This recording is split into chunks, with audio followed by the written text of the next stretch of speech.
وإذا مرضت فهو يشفين. بسم الله الرحمن الرحيم الحمد لله الذي أرسل رسوله بالهدى ودين الحق ليظهره على الدين كله وكفى بالله شهيدا وأشهد أن لا إله إلا الله وحده لا شريك له وأشهد أن محمدا عبده ورسوله ما بعد.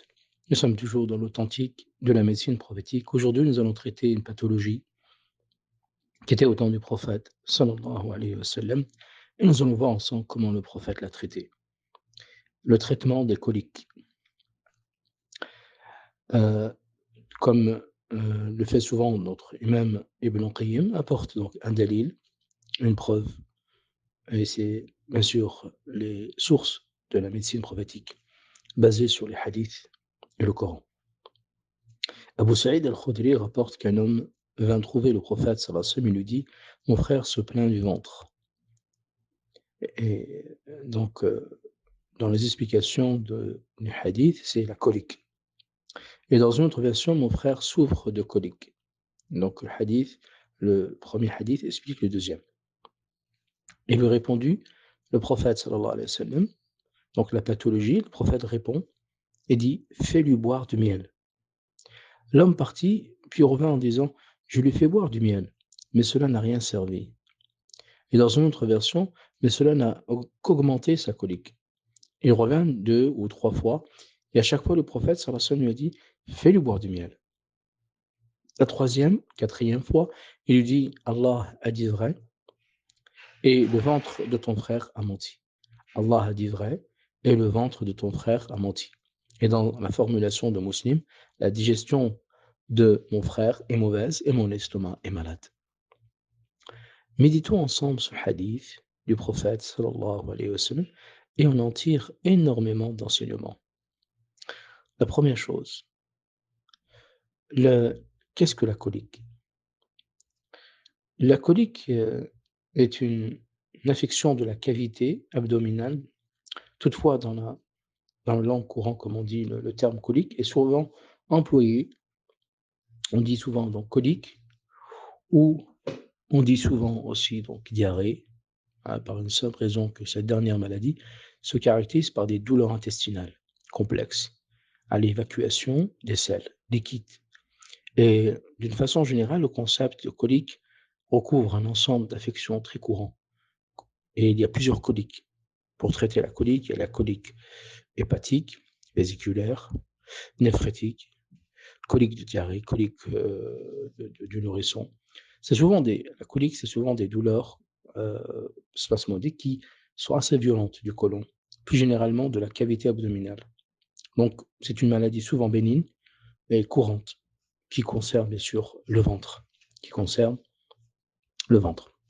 Alors, les remèdes, le prophète sallallahu alayhi wa sallam nous a apporté, il dit: fais-lui boire du miel. Donc, le miel a des avantages, comme a dit notre imam Ibn Qayyim, il évacue les débris des veines, des intestins et autres, il dissipe les humidités par l'ingestion ou l'application externe. Il est aussi utile aux vieillards, aux personnes flegmatiques et à l'humeur froide et humide. Il est nourrissant, facilite les selles et conserve la texture des pâtes et tout ce qu'on y dépose. Fait disparaître le goût des remèdes répugnants, purifie le foie et la poitrine, et c'est aussi un point important, comme il dit notre imam Ibn Qayyim, c'est un diurétique et il convient à la toux claireuse. On en retire ici donc une science qui est très très connue à notre époque, c'est l'apithérapie. La science soignée par les abeilles, soignée par les produits de la ruche. Et on en retire de ce hadith du prophète sallallahu alayhi wa sallam. Le prophète appliquait cette science à travers le Coran et la sunna du prophète sallallahu alayhi wa sallam. Donc on peut dire que le miel est très bon sur le plan thérapeutique. Le miel est très bon pour réguler le transit, les fonctions intestinales. Le miel est l'ami des intestins. En cas de colique, le principe de dénuer est de la déshydratation, puisque la colique élimine donc une grande quantité d'eau. Donc le miel va apporter au corps des fluides et des sels minéraux qui manquent.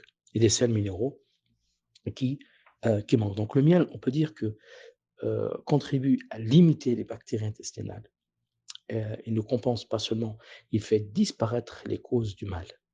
Car le miel, comme vous savez, il contient des fructoses, un sucre qui atteint le gros intestin sans avoir été et préalablement digéré.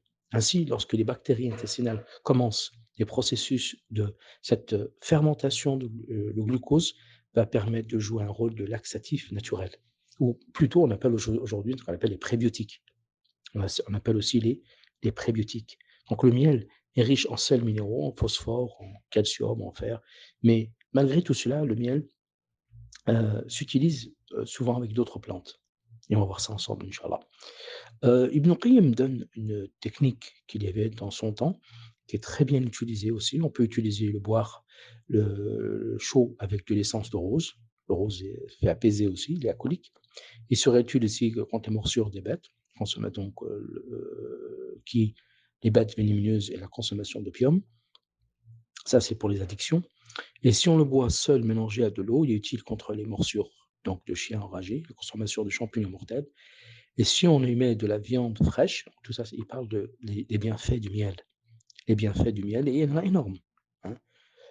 Ils utilisaient auparavant le miel, ils appelaient ça le conservateur sûr. Le conservateur sûr. Ils utilisaient aussi le miel, mais aujourd'hui on l'utilise en collyre, pour les yeux, pour les cils plutôt. Aujourd'hui, pour frotter les dents, et vous trouverez pour blanchir et polir. Donc, ici, c'est toute une science de l'apithérapie, le miel et sa thérapeutique. Le miel et son ensemble de ses fonctions qu'on peut utiliser. Donc, Ibn Qayyim donne des bons exemples. Il donne aussi dit le fait de lécher le matin dissipe le flegme et nettoie les parois de l'estomac. Donc, ça va nettoyer. Le miel vient nettoyer donc tout le système digestif. Tout le système digestif. Pour résumer, le miel, comme a dit Ibn Qayyim, c'est un aliment, un remède, une boisson, un sucre. Donc retenez ça, ça c'est important dans la science de l'apithérapie. Premièrement, le miel est un aliment, un remède, une boisson, un sucre, un baume, une réjouissance. On n'a rien créé de meilleur, de semblable ou de proche. Les anciens n'avaient recours qu'à lui. Auparavant, les prédécesseurs n'utilisaient que le miel pour se soigner. Et aucun des livres des anciens ne mentionne le sucre, ils ne le connaissaient pas, car c'est une chose très récente. Le prophète sallallahu alayhi wa sallam en buvait mélangé avec de l'eau à jeun. C'est souvent quand j'ai des questions sur où quel est le délit que le prophète utilisait à jeun. Voilà, la preuve de notre imam Ibn Qayyim, le cite que le prophète sallallahu alayhi wa sallam, comme vous savez, notre imam Ibn Qayyim, c'est un faqih, c'est un homme de science, c'est un homme qui parle avec des preuves. Il dit: «Le prophète sallallahu alayhi wa sallam en buvait mélangé avec de l'eau à jeun. Et cela avec un secret éminent pour la préservation de la santé que saisit que l'homme, sagace et vertueux», et nous mentionnons cela en évoquant de même manière le prophète préservait donc sa santé. Voyons ensemble aussi d'autres bienfaits de ce hadith pour lutter contre la colique.